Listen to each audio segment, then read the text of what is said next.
Well, good morning. How's everyone? Okay. Thank you for taking time out of your day to come and participate in this session, so that I will know kind of who I have: teachers, college professors, students. Okay, yeah, I know you didn't have to read. She's in one of my classes. But allow me to introduce myself, and I do want to find out who you are, because I just like people. Okay? My name is Arthur Tucker.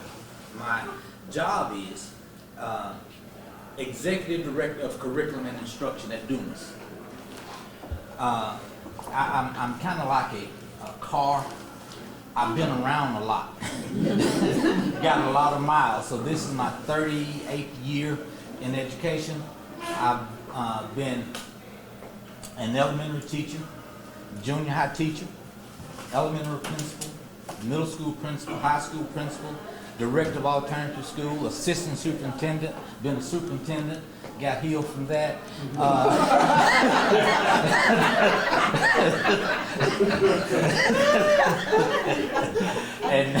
And now I'm executive director. So, but I enjoy this business of education, and I take it very seriously. So now, for today, let me see. If here's some seats up here, I promise I won't bite. But now here's the bad part. I like to be engaging, so if I gesture to you, I'm not getting ready to jump on you. That's just part of my personality. Okay? Now, let me just, there's kind of an elephant in the room. I have a mentor and former boss that's in the room, and you know, anything that he touches turns to gold. And since I wasn't turning to gold, he went ahead and ran me out. But on a serious note, Mr. Talbot, Andrew Talbot, yeah. Okay. And I'm going to tell you the way that I described him to a person who was new to the state, and they said, "Who do I need to know?" And I said, "You need to know Andrew Talbot." And I described him as this: he is the quintessential educator in administration in the state of Arkansas. Now, I'm saying that because that's what I said. I'm not saying that's what he thinks. I'm going to talk with you a little bit about data and determination. Now, I'm going to be honest. I don't have anything new. But I'm going to talk about a very determined look at data. But as we look at data, we can't lose focus of looking at kids. Because without looking at kids, data wouldn't mean a hill of beans. Okay? So I'm going to have a very direct, determined approach. Now, for those of you who are in the business, probably won't share anything with you that you have not already done. I'm going to just kind of share with you what we're doing. So if I share something with you that you've done, then that's reassuring or reinforcing, because we're doing something that someone else is. And just by chance I share something with you that you have not looked at, then say, "Oh, at least my time was not wasted, because I did come away from this session with at least one idea." Now, I think the last part of my introduction is this. I'm kind of a church boy. And one of my pastors always used to say before his sermon, would say, don't let their time and resources be wasted. So my desire is that your time and resources not wasted on this presentation. Okay? Now, if I was in church, I'd say, is that all right? That's all right. Okay. All right. Now, and the other thing about being a churchgoer is, you know, we believe in call and response. So, I want you to talk back to me.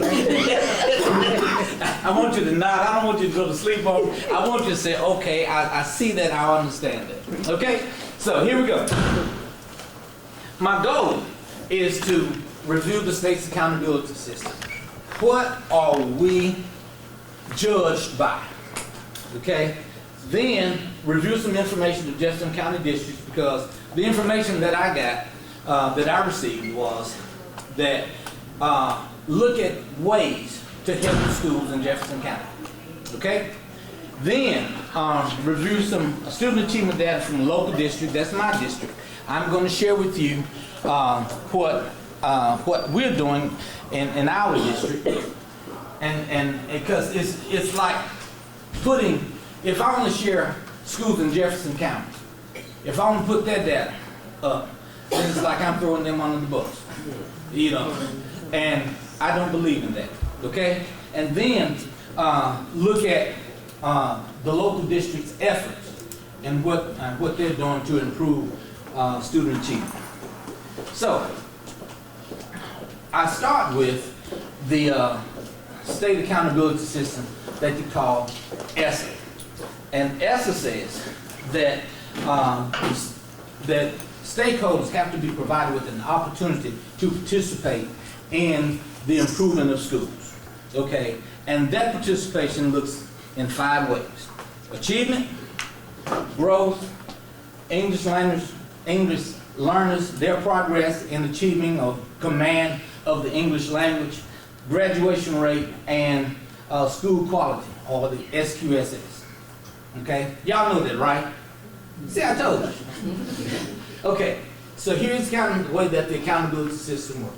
And to kind of jump through the fast way, for elementary and middle schools, KA, if you look at that second column, 85% of a school score is what?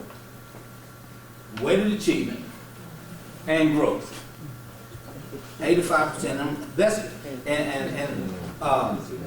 I'm going to show you that in a minute, why that's important. Then, but when you look at the far column, high school, 70%, but there are a couple of other things you look at, and there's graduation rate down at the bottom, and then both have the SQSS, and that's 15%. Okay? Now, this is how it's tabulated, the weighted achievement. Level 1 is in needs of support. Now, if you look at, that's level 1, but when you look at the points per achievement, you don't get anything for those students. Now, I've been around. I told you this is my 38th year, so I've been around. And when we used to look at bubble kids, and you know, and you didn't deal with the ones that are low. You dealt with those that were right at the bubble with just, you know, a couple remediation sessions that they could possibly be proficient. Okay, but now this model requires us or encourages us to look at it differently. Okay, so in needs of support, no points. Close, you get a half a point, and that's like the bubble kids that we used to look at. Okay, and then we get 1 point for students that are ready, and then for those that are exceeding, and I want you to look at there are 2 columns or 2 rows for exceeding. One is that you get 1 point for those that are exceeding when they are equal to or less than the ones that you have in needs of support college. Okay? So basically it's the same thing. But when you have students that are, the fewer students that you have in need of support, that's the more students you're going to have, students are standing in front of you, that's the more students you're going to have in the exceeding, and you get a point and a quarter for those. Now, remember I said that it's important that we pay attention to those students who are in need of support. And the reason that we do that is because if you move those students from in need of support to just close, that's a half a point. Okay? So, translation is, try to get kids to stand up and be counted. Okay? So, the other thing about the School Quality Index, or the SQSS, is deals with student engagement or student attendance. How can a student be engaged if they're not at school? Okay? You know, and we have to break the mold, so to speak, of just letting students come late. And I want you to understand, remember, stakeholders are engaged as well. So it's not just the school that has the responsibility. We have to engage parents in making sure that students come to school and are engaged in learning. So it's a collaborative effort. And then another part of SQSS is students meeting science growth, and then those that are on target to graduate. When they pull that, they look at what the student, and as a ninth grade, when they finish the ninth grade, do they have 5.5 credits? Because that's what it's going to take to graduate. They're on target to graduate. If they don't have 5.5, then you don't get any points for that student. Okay? So what we did, when we read that, we changed our, because it used to be like 5 points, 5 credits in order to graduate. But we to be on target or to be counted as a sophomore, I'll put it that way. But what we did was change it. In order to be counted as a sophomore, you had to have at least 5.5 credits. So there are some policy decisions that you have to make as well. Okay? Now, just for a point of clarification, I think they may pull this information like July. So simply because a student may not have 5.5 credits in May, they have the opportunity to do summer school and get their credit. Okay? But either way, by the time they pull the data, or let's just say by August, we got to make sure that our students are on target to graduate. Okay? Now, just a little bit of research. You know that when a student is behind in credit, that increases the likelihood of that student dropping out of school. Okay? So it behooves us, it's important to us to make sure that those students are on target to graduate. Now, I have a vested interest, a personal interest in that. The majority, and please forgive me for being personal, but you know, it's just me. The majority of students, or the majority of kids who don't graduate, they end up in the penal system. And the majority of those kids look like me. So who's gonna marry my daughter? Who's gonna marry my granddaughter? Okay, so I got a vested interest in situations like that. You know, I'm serious. Courtney gotta have a husband. You know. But on the serious note, on the serious note, who's going to mentor the other children? How you gonna tell them about being academically sound and staying out of trouble and stuff like that when you just got out? Okay? So, you know, it's a very important thing for me. Okay, that's a credit. And then students in grade 12 that earn 19 on the ACT composite, and then students scoring on the college readiness benchmark. Okay, so before I get into Jefferson County School data, any questions, comments so far? Okay, so we good. Okay, all right. So Jefferson County School data. First is Pine Bluff. You see the schools that are listed in the far left column, but you see the letter grades that are in the far right column. Now, I would venture to tell you that that is not a true indicator of the abilities of students in Pine Bluff. That's true. That's true. The key for us to look at what we can do to ignite the learning. And when we ignite the learning, we also ignite the achievement. Okay?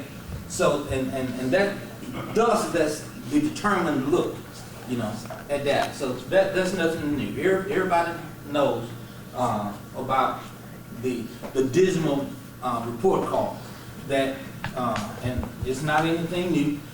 We got a bad one too. Okay. Here's Whitehall. Their performance is, you know, is better than Pine Bluff.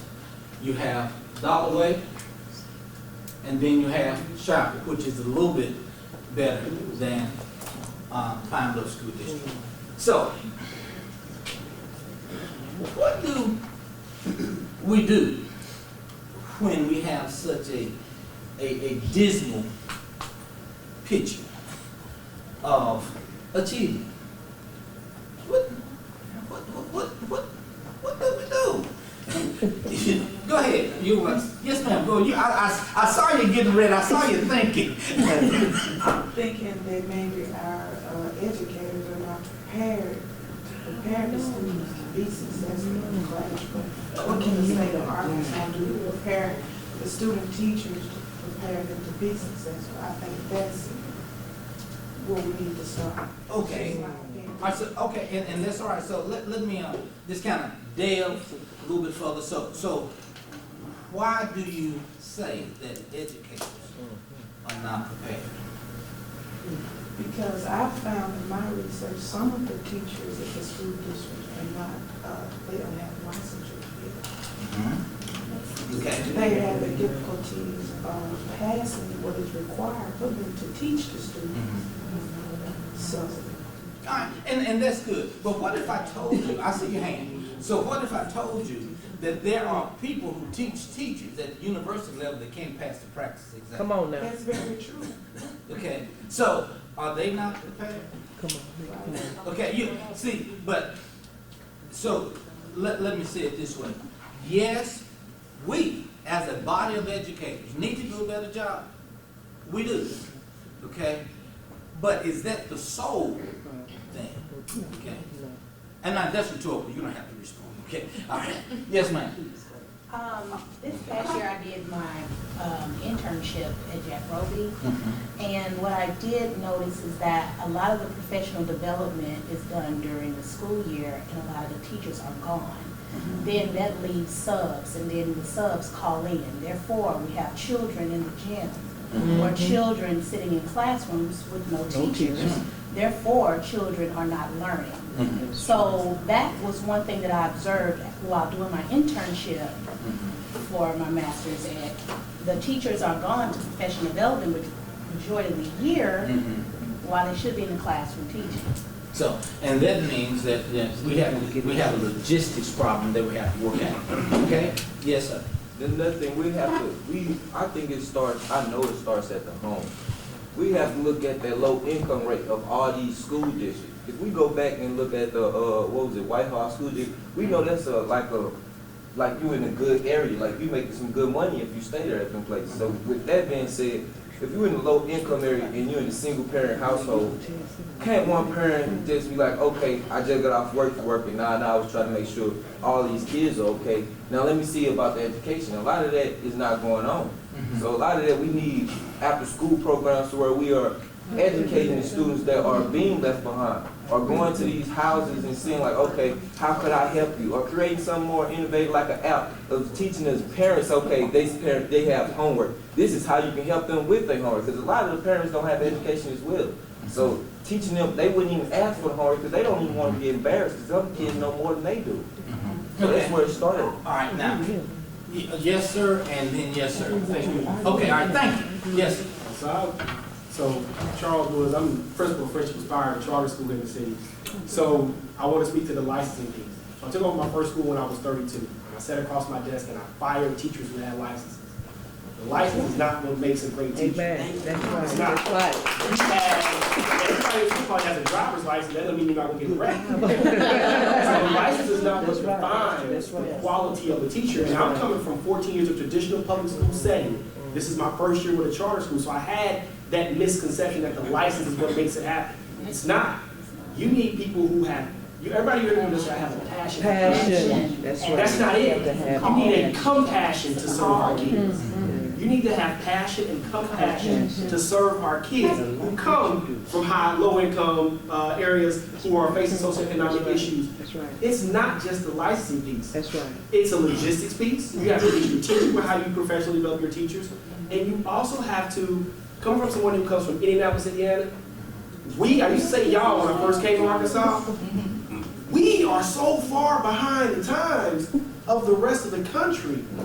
That's where a lot of our issues as a state of Arkansas is stemming from educationally. Stuff that states are no longer doing, we're adapting it and saying it's best practice, and it's not. We stopped doing dibbles in Indiana 10 years ago, yet we still have to do dibbles here in Arkansas. So it's a lot that's factoring in, but the big misconception is I have parents who come to our school and they ask for a tour, are your teachers licensed? I'm telling you, from working with licensed teachers and working with unlicensed teachers, that is not the issue in education. And our colleges are preparing our teachers, but if you're in this profession, there is nothing that college can truly teach you to put you in a classroom and take it over and run it. And they will equip us and give you skills, but they can't take someone and put them in a classroom on your own. Student teaching is different. But when you're there on your own, and I'm saying, hey, as your principal, you're responsible for these 25 kids in this row, that's a whole different ballgame. You know, yes, sir, let me get you. My question is, what are we doing as a community, as in Pineville period? What are we doing as far as the dropout rate? Because the dropout thing is something that is real effective when we start talking about what kids do when they can't go to school or when they decide not to go to school. Just like you and everybody else in here, everybody has somebody in their family that's not doing well or not doing what we expect them to do. I got a little cousin right now that's 17 years old and still in the 9th grade. And his thing is he don't want to go to school because he feels like he's already left behind. So the thing is, what do you do before you lose a kid? What options can we do as a community to keep these kids involved in school or do something with them so that they don't deter or go and be one of the ones in the penal system like you said? All right. Yes, ma'am. You must have saw me thinking. No, I know. She's behind you. I was getting ready because she heard me say something. No, she wasn't. Go ahead. Okay. The thing to me is, where is innovation? Because as I look at what you've shown me so far and what the keynote speakers showed, everything is built on a deficit model. And you're starting the kids to say they're deficient, which they are, of course, but you're focused on remediation rather than innovation. And I think that we get stuck in that little hole. And because I think that all children can learn. It's just our approach and our strategy and our ability to motivate. Because there's tons of research that says, and I have tested it and it is true, that teacher expectation can mean a lot. That students will rise to what you expect them to do. And if we come in expecting kids to be in a remedial track, and our job is to bring them up to this line so we can get 1.5 points, that's all we're gonna do. I'm tired of our students learning to pass the test rather than learning how to think independently without a test. And so that's where I am. And I appreciate that. But I guess it's the flip side of the coin is this, that you don't judge a football player on how well they play basketball. So this is the game. And we have to teach them about school and how to play the game of school. So that's part of it. Now, let me deal with this issue of expectation. Now, I totally agree with you, but expectation has two dimensions. One is an external dimension. I want you to do well, but the other part is internal. What am I going to do to help you to do well? So sometimes we don't deal with expectation. Now, you talked about, sir, kids in poverty and stuff like that. And I'm like this. I don't believe that poverty brings about all of the negative ills in society. Because if that was the case, now this is my opinion. If that was the case, I wouldn't be here. Okay? Now, so and that's just it. So we kind of touched bases with the issue of poverty. We've talked about expectations and we've talked about logistics. So all of these things need to come together when it comes down to improving student achievement. Okay? So it's not just one thing. And yes, innovation is part of it. We have to look at how, because you never teach the same class over and over again. Because if not, kids are going to start dropping out before they legitimately drop out. Okay? So you teach kids. As a matter of fact, I use this one. She's in my class. And first night of class, introduction, and this guy asked me, how was I going to do certain things? I said, it really depends on you. And he said, what do you mean? I said, it depends on how we interact and the relationship and rapport that we build that makes the class successful. I want it to be interactive, but it depends on how you can interact with me. Because my job as the instructor is to meet your needs. Okay? So therefore, you don't teach the same way all the time, but you still teach children. Okay? All right. Let me see. I don't want to spend too much. Dumas is that. This is where I work. You see, we don't have a whole lot, to brag about. We got to see, and I think the junior high, I think like we got to see by 200th of a point. But hey, we're in the house. Okay, but so we really don't have a whole lot to brag about. That's why I said I don't throw Pine Bluff under the bus or Jefferson County Schools under the bus. But now this is the determined look. Our board expects a report every month on student achievement. Okay, so every month I'm with the board, and what are we doing on interim data? What are we doing with star reading? What are we doing all this? So at the first board meeting of the school year in August, I have to present what we did in comparison to last year. And I show whether we had gains or whether we had minuses. Now, see, that's a policy issue. The board expects that. So, and if the board expects it, then other people line up. Okay? Now, is there anything new? No. Y'all do it all the time.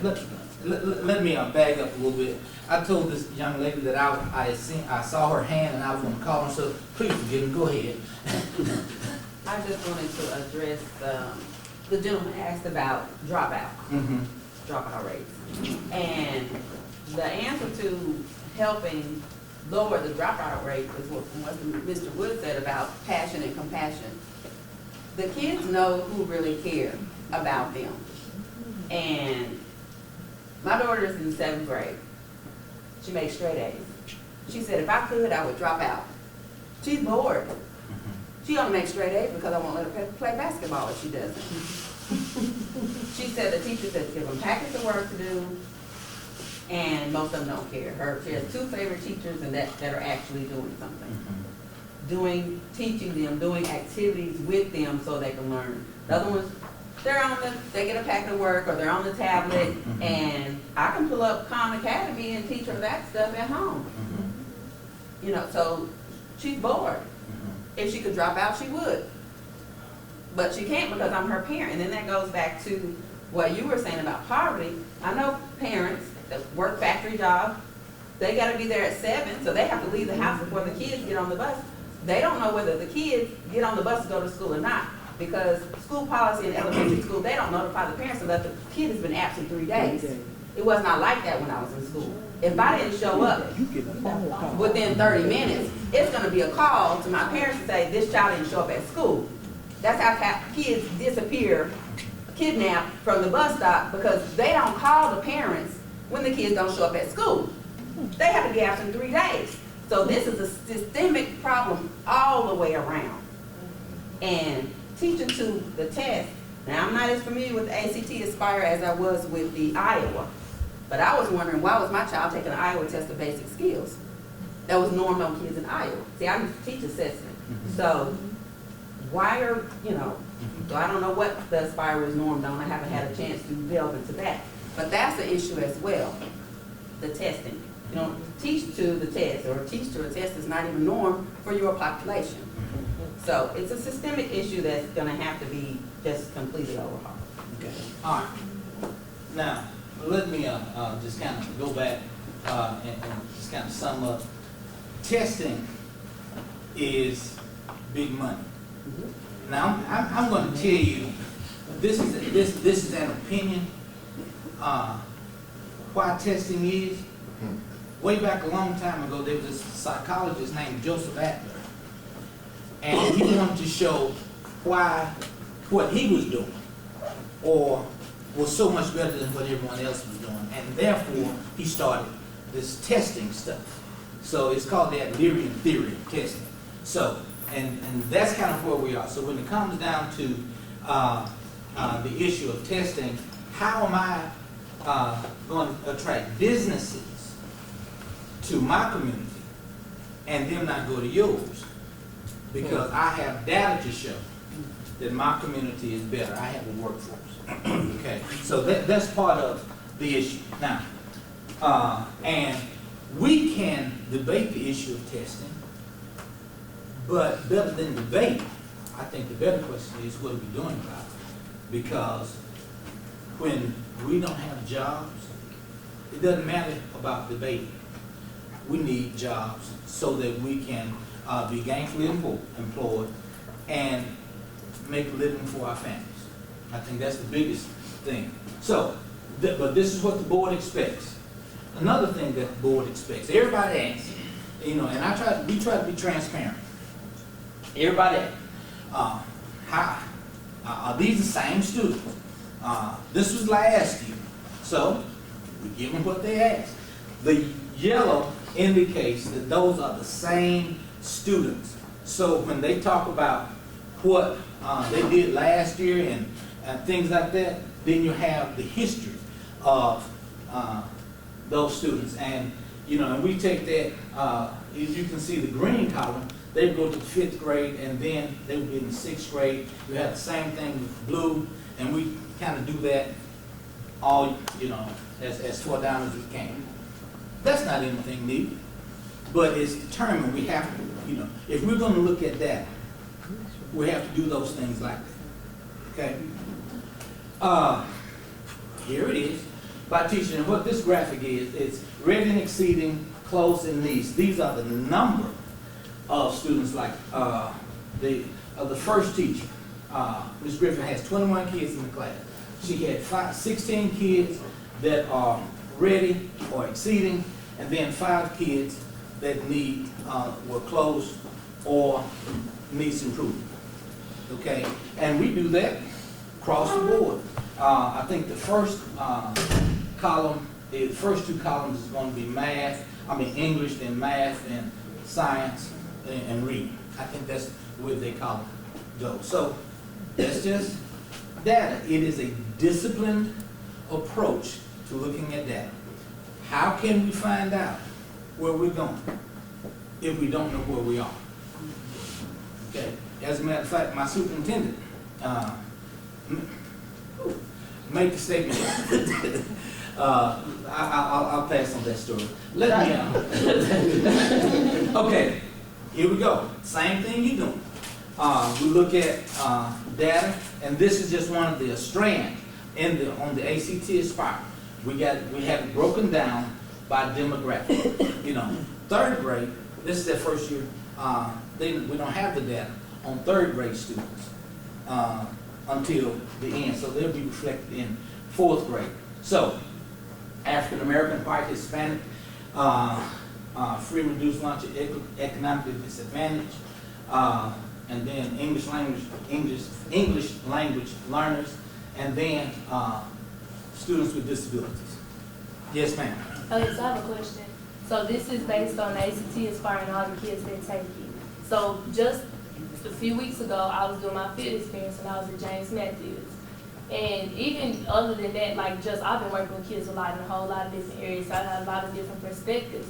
But if these kids aren't taking any tests in like kindergarten, 1st grade, 2nd grade, and they just started in 3rd, why? Okay, so that means you're not teaching to the test, but you're still not making sure that these kids know the material they're supposed to. Because I was just in the kindergarten class, yeah, you just getting in school, but there's also a pre-K program there, and it's the end of the year. So there shouldn't be a child in there who still doesn't know how to write their name. There shouldn't be kids in there who don't know how to make their letters. Even if it's backwards, you don't know how to make it at all. And so why is that the problem if you're not even having to focus on taking a test at the end of the year? Like, you have the whole year to teach these kids just basic stuff. So why is that not happening? Okay. Now, the test, the K1 and 2 are not necessarily tested. They are, I guess, they use a screener, let me say it this way, because like in our district, we use Renaissance 360. So the ACT Aspire doesn't go down that low, okay? Now, and what, at that level, K1 and 2, they learn to read. 3 up, they read to learn. But see, you got a lot of kids that don't know how to read. Because they don't even know their letters. They can't recognize, like the teacher gives them a test every week. And if you're still struggling on this same test, then you're not going to be ready to take this. So that's part of the problem right there. Well, now that may be part of the problem, but part of that solution is to make sure. I think, let me say it this way, you have to make sure that your curriculum or the expectation or your power standards are aligned all the way up. So what you expect them, what they need to master at K level, and what they need to master at 1, what they need to master at 2, so that they can be successful at 3 and up. Okay, does that help you? Okay. If I'm not mistaken, it's not required for a child to go to pre-K in kindergarten. So you have parents that choose not to put their child in pre-K or even kinder, and most kids start school at first grade. And it's just whatever that child's learned with the parents. So, you know, we can say pre-K, they are in pre-K, but that's not even required for a student to go to pre-K or kinder. Yes. My question was about the slide, the history slide. My question is that this right here, I like to start out by saying the best teacher of the future is the past. Have we ever been like good at a good percentile to where like we been like we good to where we can learn, okay, what was they doing during this time so we can get back to that? So was it every time we was winning? I like that question. But I have to respond this way, that each time the assessment change, then we have to look at how we can meet the expectations of the assessment. Okay, yes, ma'am. His question is good because I think it addresses the elephant in the room. And I think the elephant in the room is basically, is public education viable? Because what we're doing and our strategies that we are doing is based on historical methods. And we are being tested on, I think assessment has advanced far greater than what we do in public schools.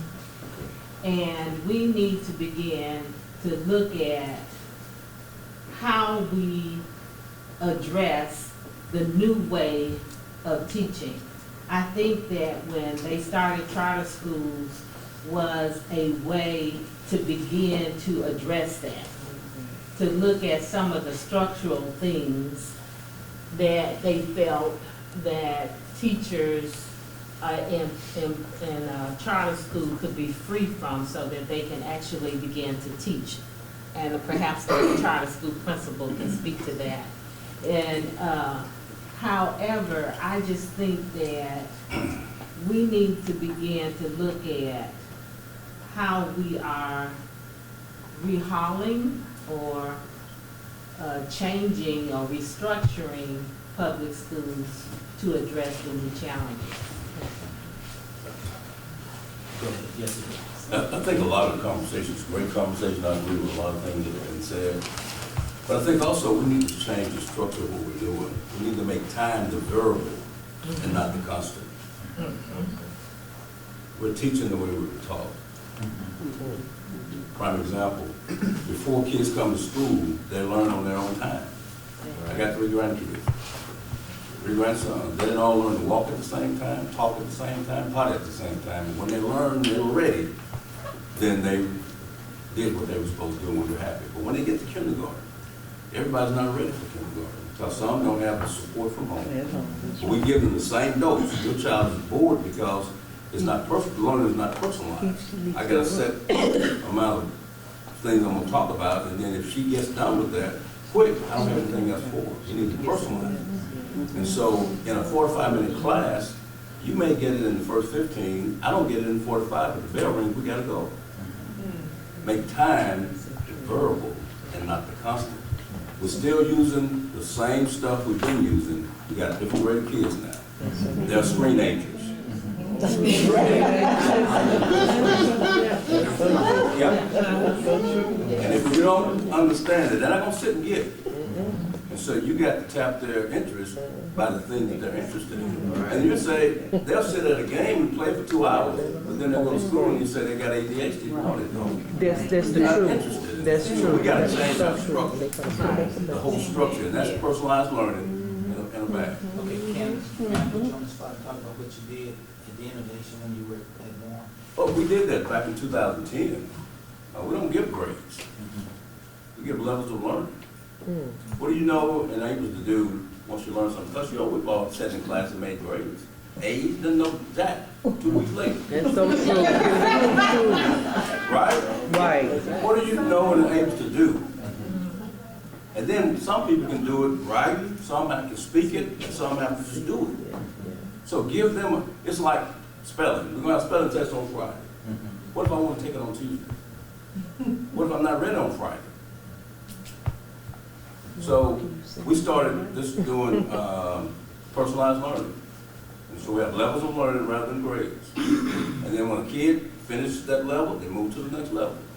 And then it's like, if a second grade is ready to do fourth grade work, why don't you give them fourth grade work? Yeah, I agree with that. And the parents say, well, you know, I'm working in fourth grade with my second grade. That's when they go to the park, you don't tell them they can't play with somebody who's 2 years older, do you? So they play together. They can learn together. We have to change the mindset of how we're doing things, because this is a different time. I don't know any job in the world that you get a break every 45 minutes. But we're preparing kids for the future, right? All right, before I run out of time, this has given us more dividends than we have received in the past. You know, before we get ready to test, we go in and we talk.